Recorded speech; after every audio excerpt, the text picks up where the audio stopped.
তার পুত্র অথবা তার দেশের নবী ছিল। আমার রাসূল আপনার রাসূল দেশের রাসূল নয়, সাত আসমান জমিনের সমস্ত প্রাণীগুলোর রাসূল, সমস্ত ফেরেশতার রাসূল, সমস্ত পশুর রাসূল, সমস্ত মাছের রাসূল। সবাই বলুন আলহামদুলিল্লাহ।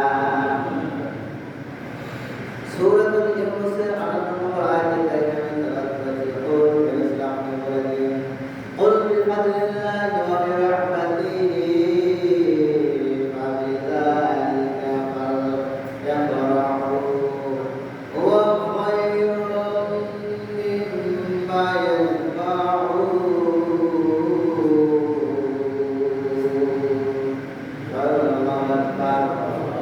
কুল হে রাসূল আপনি বলে দেন বিফাদলিল্লাহি, আব্দুল্লাহ ইবনে আব্বাস রাদিয়াল্লাহু তাআলা আনহু ব্যাখ্যা করেছেন যে রাইস মুফাসসির বলা হয় সাহাবাগণের মধ্যে শ্রেষ্ঠ মুফাসসির নবী করিম সাল্লাল্লাহু আলাইহি ওয়াসাল্লামের আপন সাহাবা আব্দুল্লাহ ইবনে আব্বাস রাদিয়াল্লাহু তাআলা আনহু। তিনি আয়াতে কারিমার ব্যাখ্যা করেছেন বিফাদলিল্লাহি তাআলা কোরআনুল কারীমে বোঝানো হয়েছে ওয়া বিরাহমাতিহি, এর রহমত মুহাম্মদুর রাসূলুল্লাহ সাল্লাল্লাহু আলাইহি ওয়াসাল্লামকে বোঝানো হয়েছে। বলেন সুবহানাল্লাহ। ফাবিযালিকা ফালইফরাহু, রাসূল আপনি বলে দিন যখন আপনার নিকট কোরআন আসে বিফাদলিল্লাহি কোরআন ওয়া বিরাহমাতিহি যখন রহমত আসবে তখন আপনারা এই কোরআনের জন্য এবং রাসূলের আগমনের জন্য আপনারা আনন্দ প্রকাশ করুন। বলেন সুবহানাল্লাহ। ফালইফরাহু শব্দটা আনন্দ প্রকাশ, কি প্রকাশ? আরবি অনেকগুলো ওয়ার্ড রয়েছে, যেমন ঈদ মানে খুশি। ঈদ মানে কি? ইফরাহ মানেও খুশি। সমর্থবোধ এগুলো শব্দ। সমাজ অবস্থিতি আজকে আমাদের দেশের মধ্যে, সমাজের মধ্যে নবী করিম সাল্লাল্লাহু আলাইহি ওয়াসাল্লামের ভালোবাসার সম্পর্কে কারণে আমরা রাসূলের শানের বিরুদ্ধে কথা বলি। কি বলি না?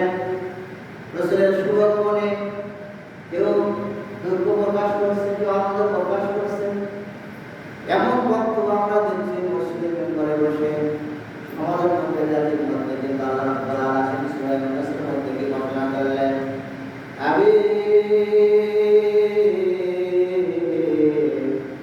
আপনার উম্মতদেরকে আপনি জানিয়ে দিন কোরআনুল কারীম আগমনের দিনে, আপনার আগমনের দিনে আপনার উম্মতরা আনন্দ প্রকাশ করে। বলেন সুবহানাল্লাহ।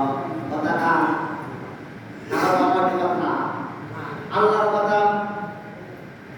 সূরাতুল মাইদায় 114 নম্বর আয়াতে কারিমায় আল্লাহ রাব্বুল আলামিন হযরত ঈসা আলাইহিস সালামের কথা আমরা নোট করে কোরআন কারীমের মধ্যে জানিয়ে দিলেন। قال عيسى ابن مريم اللهم ربنا أنزل علينا مائدة من السماء تكون لنا عيدا لأولنا وآخرنا وآية منك وارزقنا وأنت خير الرازقين।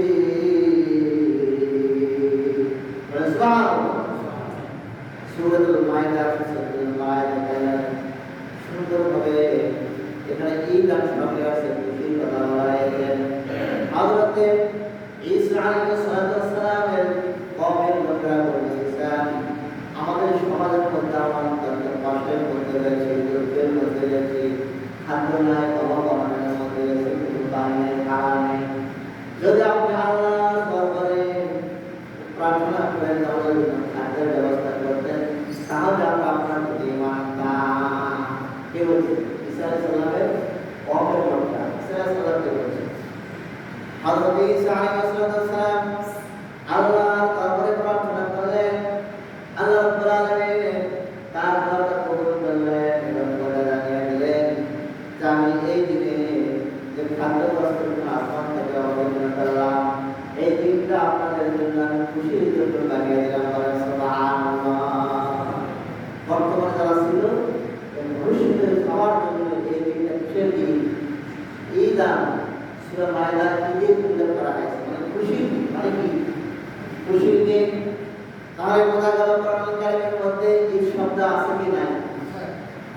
ঈদুল ফিতর এবং ঈদুল আযহা এটা খুশির দিন না, কিন্তু কোরআনুল কারীমের মধ্যে এই দুটো ঈদকে আধুনিক একটা পারিবেশিক করা হয়েছে, পারিবেশিক অর্থ ব্যবহার করা হয়েছে। এই ঈদের দিনে নামাজ রয়েছে, আছে না, কুরবা রয়েছে। আর আবেদনের পর যেগুলো কোরআনুল কারীমের মধ্যে আবেদনের মধ্যে এই শব্দ ব্যবহার করা হয়েছে, এগুলো এমনিতেই খুশির দিন বলা হয়। সুবহানাল্লাহ, খুশির দিন বলা হয়। এই জন্য নবী করিম সাল্লাল্লাহু আলাইহি ওয়াসাল্লাম যখন মক্কা থেকে মদিনায় হিজরত করে গেলেন, তার থেকে হিজরা হয়ে গেছে, কি হয়েছে? রোজা পালন করছে, বলছে যে এটা করা হয়েছে, তোমার রোজা রাখছে কেন?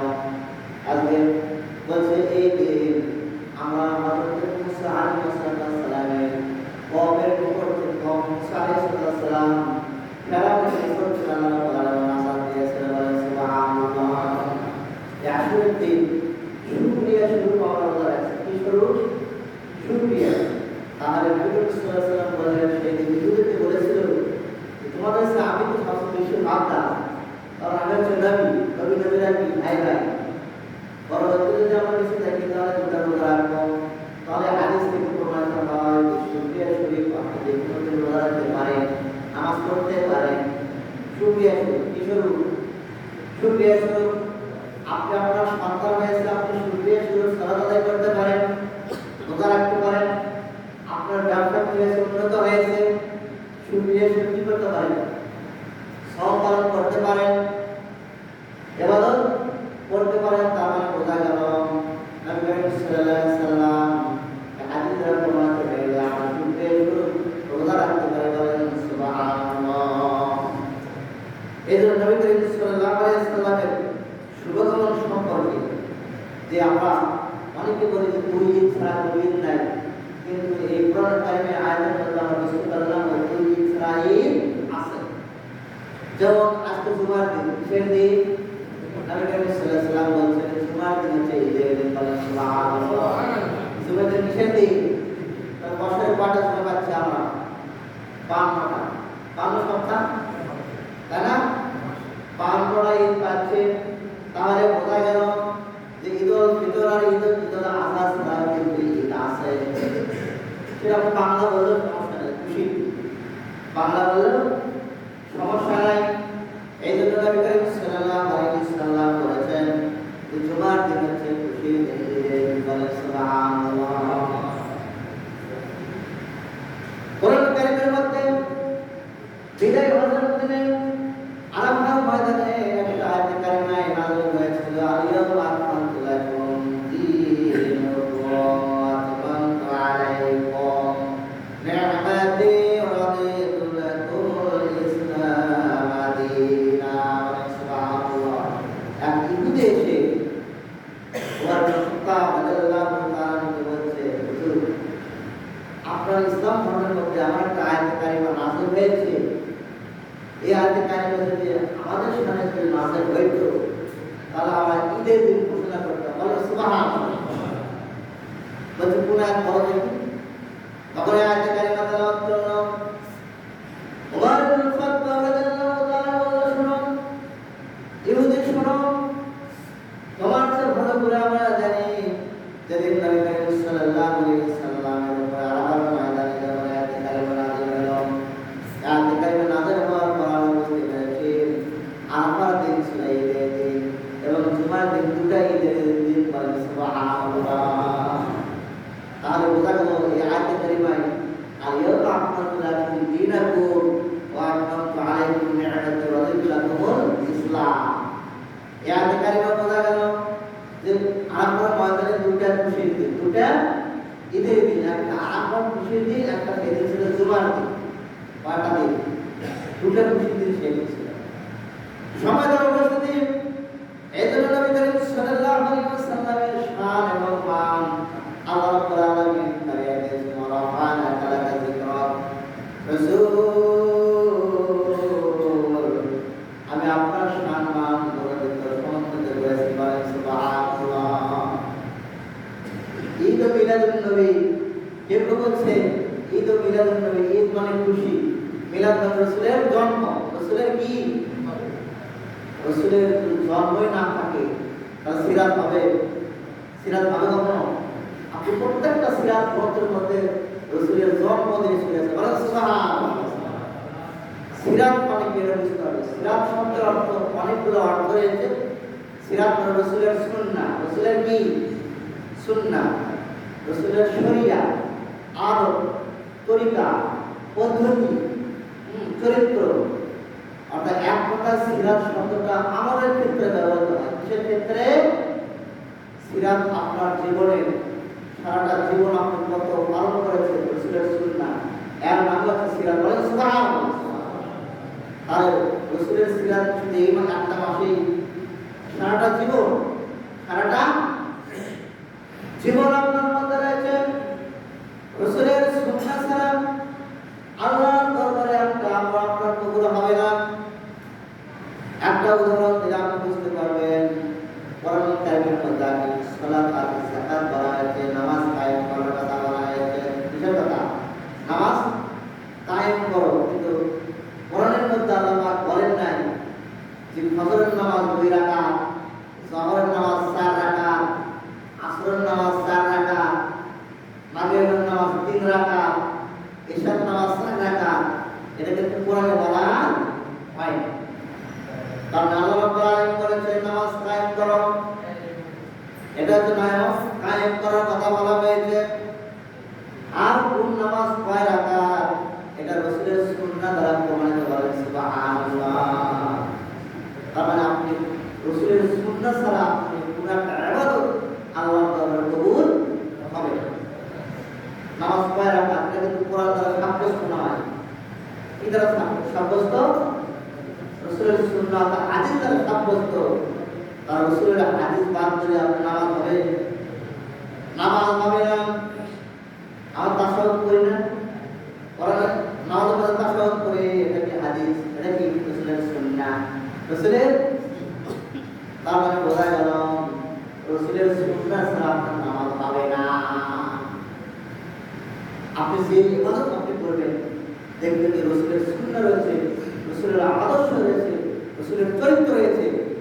এমন একজন রাসূল আল্লাহ রাব্বুল আলামিন জমিনের মধ্যে পাঠিয়ে দিলেন যে রাসূলের শানে মহান আল্লাহ রাব্বুল আলামিন সারা বিশ্বের মুসলমানদেরকে জানিয়ে দিলেন, আমার বন্ধুকে আমি পাঠিয়ে দিলাম। এই বন্ধুর মাধ্যমে এই জমিনটা ছিল সব অন্ধকার, জিনার মাহফুজ ছিল, মানুষ মানুষে মারামারি, হানাহানি, নিজের কন্যা সন্তানকে বাপ জীবন্ত খবর দিত। তাই নাই? জাহিলি যুগের মধ্যে এমন একটা যুগ ছিল যে যুগ নিজের সন্তানকে, কন্যা সন্তানকে জীবন্ত খবর দিয়েছিল। নবী করিম সাল্লাল্লাহু আলাইহি ওয়াসাল্লামের আগমন করার কারণে রূহুর জগৎ থেকে সারা পৃথিবীর মধ্যে সমস্ত ফেরেশতাকে সুসংবাদ জানিয়ে দিলেন এবং জমিনের মধ্যে আসার পর আপনার রাসূল যিনি আগমন করলেন, যা আগমন করার কারণে সারা পৃথিবীর মধ্যে আনন্দিত উল্লাস হইতে লাগলো। এক সাগরের মাছ আর সাগরের মধ্যে যে আর একটা মাছকে দেখে জগরে তোমরা যে শুনেছ আজকে রাহমাতাল লিল আলামিন আগমন করেছে। বলেন সুবহানাল্লাহ।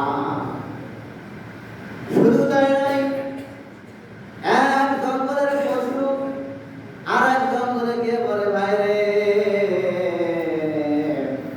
আজকে আমরা একটা দিন, আমরা একটা রাত্রি রাহমাতাল লিল আলামিনের আগমন করেছে। বলেন সুবহানাল্লাহ। এমন একজন রাসূল যে রাসূলের কারণে আমরা অনেক বলে নবী করিম সাল্লাল্লাহু আলাইহি ওয়াসাল্লাম কোন তারিখে জন্মগ্রহণ করেছে এটা ইখতিলাফ হয়েছে, কিন্তু দুইজন সাহাবায়ে কেরাম বর্ণনা করেছেন নবী করিম সাল্লাল্লাহু আলাইহি ওয়াসাল্লাম 12 রবিউল আউয়ালে জন্মগ্রহণ করেছে। বলেন সুবহানাল্লাহ। একজন সাহাবা রাসূল মুবাশশির আব্দুল্লাহ ইবনে আব্বাস রাদিয়াল্লাহু তাআলা আনহু, জাবির ইবনে আব্দুল্লাহ, এই দুইজন সাহাবা স্পষ্ট বলেছেন যে 12 রবিউল আউয়ালে নবী করিম সাল্লাল্লাহু আলাইহি ওয়াসাল্লাম জন্মগ্রহণ করেছেন। আমার যেহেতু নবী করিম সাল্লাল্লাহু আলাইহি সাল্লাম এই দিনে ইন্তেকাল করেছেন, তাহলে তোমরা শোক পোষণ করো না কেন? আমরা মুসলমান বুঝি না, মুসলমানদের 3 দিন শোক পালন করতে হয়। কয় দিন? 3 দিনের পর আর শোক থাকে না। থাকে 3 দিনের পরে আর শোক থাকে না। এই জন্য আমরা 3 দিন, যেহেতু নবী করিম সাল্লাল্লাহু আলাইহি সাল্লাম 13,000 বছর আগে ইন্তেকাল করেছেন, এগুলো মানুষকে ভুয়া মেসেজ পৌঁছে দেওয়া হচ্ছে। সমাজে উপস্থিতি